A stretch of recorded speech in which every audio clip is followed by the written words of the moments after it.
Menopause. It has come up in all our webinars, all our question and comment sections. It's obviously a really important subject for all of us. And a little bit more specifically today, we're going to try and look at nutrition around menopause. So stay tuned as Shona Hendricks joins us, and thanks for being here. Hi, everybody, and welcome back to The Female Athlete, powered by Coach Parry. My name is Haley Nixon, and we are joined by Shona Hendricks. Shona, always good to have you on the show. Today, probably the most popular question we've received in our webinar, our original webinar, and then we've subsequently done a more sort of detailed webinar since, and that is on menopause.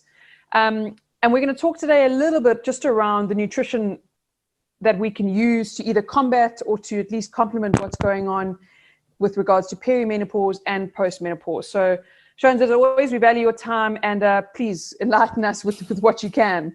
Thanks, Hales. Always good to have these chats, and yeah, maybe just briefly, and I know we have touched on it, but just again, if someone's watching for the first time, I think a brief explanation around menopause. Menopause is the point at which you haven't had your period or cycle for more than 12 months.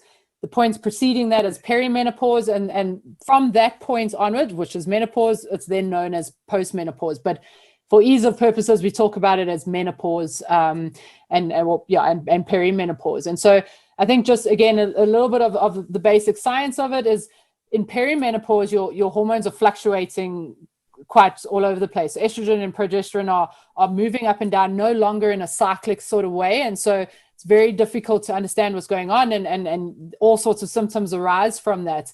And then obviously from postmenopause, or from that menopause point and post thereafter, both of those hormones tend to flatline. And then that's where we really experience the massive loss in bone density, in bone mineral density and muscle mass, because we no longer have those hormones. So taking that into account, we can start utilizing things like training and manipulate some of your training aspects, and as well as nutrition, maybe to combat some of those side effects from that drop in hormone. Okay, so then on the nutrition side, in order to combat, as you say, so bone mineral density or muscle mass loss, I understand from a training perspective, I think we discussed on a little bit of the strength training we can do, but what are we doing in terms of fueling our bodies? Yeah, exactly. So we did touch on the strength one before, and we spoke about bone mineral density and the importance of that impact. And so, from a nutrition perspective, though, because there's such a big loss in muscle mass, I mean, there was a study that was done that actually it said that 50-year-old woman or 50-year-old plus woman can't even lift a bag of dog or cat food, which is around 8 kilograms or 4 pounds, that's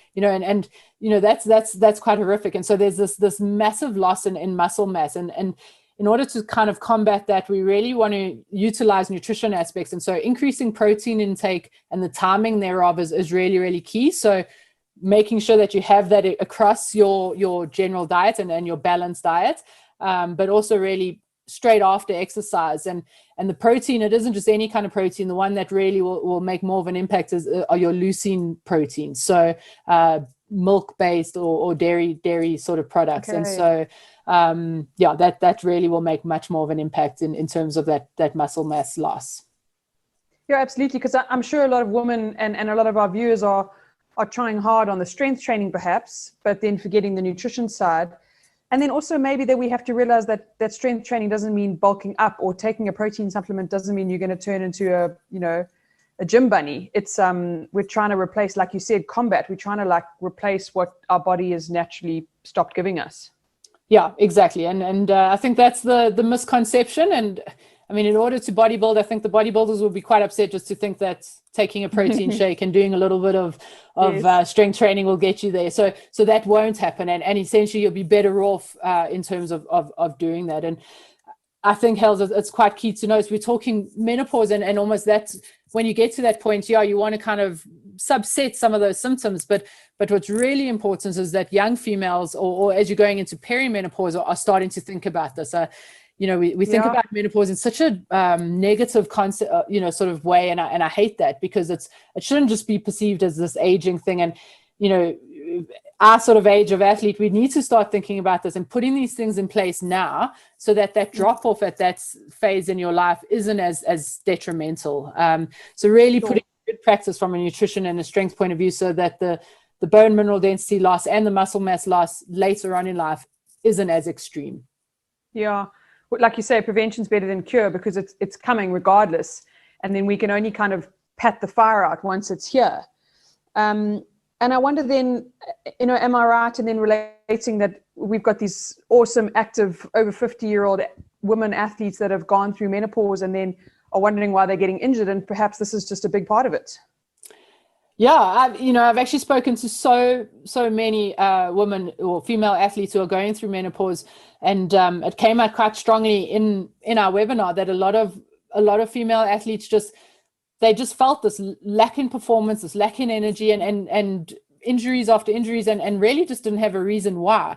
And in hindsight, looking back, it comes out that it was going through menopause or going through perimenopause, and so you're exactly right again, empowering yourself so that you have all this information, so that if you are constantly getting injured, look at your training, make sure that the strength training and the endurance or the aerobic and training that you're doing is right for you and your level and your age. And then again, making sure that your nutrition practice complements all of that, and so that you're not essentially going into low energy availability during your high blocks of training, and therefore putting yourself at more risk for stress fractures and obviously, as an older female, you'd be even at more risk given that low bone mineral density. Wow, Shones, thank you. Sorry, I can see that's a lot of information. I have no doubt we're going to have some comments from our viewers, and we'd love to hear that, because this leads us down so many other tangents. But yeah, I guess basically important is just to know and understand menopause and what it'll hold for us, how we can combat it with training and nutrition, and just empower ourselves. So awesome, Shones. Thanks. I look forward. I have no doubt we'll discuss this again, and we'll chat to you soon. Thank you. Brilliant. Thanks, Hales. Thank you so much for joining us. As anticipated, menopause always keeps us on our toes, and no doubt we'll be back to discuss more.